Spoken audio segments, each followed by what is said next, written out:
बिस्मिल्लाहिर्रहमानिर्रहीम। अस्सलाम वालेकुम। कुकिंग विद मोनी के साथ मैं हूँ मोनी अरशद। अल्लाह ताला आप सबका हामी नासिर हो। आज मैं आपके लिए वाइट सॉस चिकन सैंडविच की रेसिपी लेकर आई हूँ, जो टेस्टी तो होगी इंशाल्लाह ताला, लेकिन खाने में बहुत हेल्दी और एनर्जेटिक भी होगी।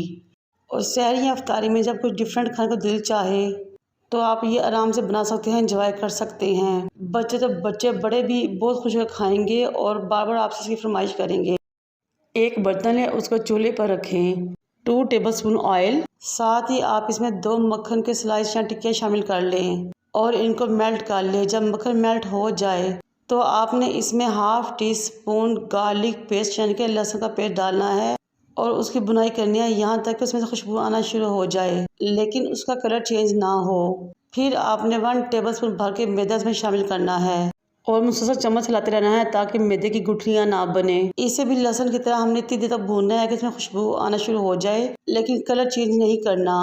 फिर हमने 1 गिलास दूध लेना है और थोड़ा थोड़ा इसमें शामिल करते हुए चम्मच को हिलाते रहना है। जब 1 गिलास पूरा दूध इसमें शामिल हो जाए तो हमारी सॉस गाढ़ी होना शुरू हो जाएगी और एक बहुत ज़बरदस्त क्रीमी सा टेक्सचर इख्तियार कर लेगी। इस टाइम पे मैं इसमें 2 टेबलस्पून भर के फाइन चॉप प्याज की शामिल करूँगी।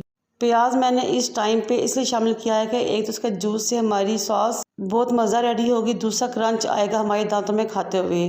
फिर इसमें हाफ़ टी स्पून नमक, half teaspoon oregano, half teaspoon chilli flakes और हाफ़ टी स्पून काली मिर्च का पाउडर शामिल करेंगे और अच्छे तरीके से मिक्स कर लेंगे। ये इंग्रेडिएंट शामिल करने के बाद हमने 2 मिनट के लिए सॉस को पकाना है। फिर 1 प्याली बॉइल्ड एंड श्रेडेड चिकन इसमें शामिल कर लेना है।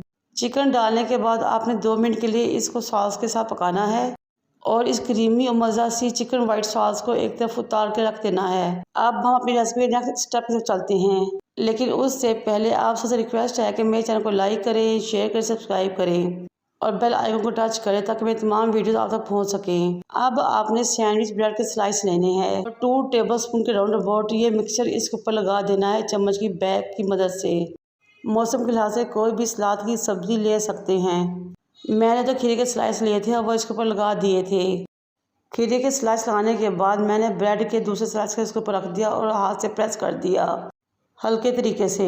ये लीजिए जनाब, हमारा बहुत ज़बरदस्त मज़ा क्रीमी और tasty white sauce chicken sandwich ready हो चुके हैं। अब तवे को चूल्हे पर रखें, नीचे फ्लेम दम वाले करें और तवे को ग्रीसी ब्रश की मदद से ऑयल से ग्रीस कर लें। फिर सैंडविचेस को एक एक करके उठाएं और इसके ऊपर रख दें। जब सैंडविच एक तरफ से लाइट गोल्डन हो जाए तो उसकी साइड चेंज कर लें और दूसरी साइड से भी गोल्डन कर लें। ये आपकी मर्जी है कि आपने लाइट गोल्डन खाने हैं या डार्क गोल्डन स्लाइस करने हैं। ये लीजिए जनाब, हमारे सैंडविच रेडी हो चुके हैं। अब हम उनको डिश आउट करेंगे और सर्व करेंगे। ये वाइट सॉस चिकन सैंडविच इतने मज़ा रेडी होते हैं कि आप एक बार बनाएंगे तो बार बार आप इसको बनाएंगे, बार बार हर कोई आपसे इसकी फरमाइश करेगा। और इस सॉस का क्रीमी सा टेक्स्चर बहुत ही ज़बरदस्त और टेस्टी होता है और वो आपकी इस रेसिपी को 4 चाँद लगा देगा। एक तेज छुरी की मदद से आप इन सैंडविचेस को सेंटर से 2 करें ट्रायंगल शेप में और सर्व करें। मुझे और मेरे वालिदैन को दुआ में याद रखें। अल्लाह हाफिज़।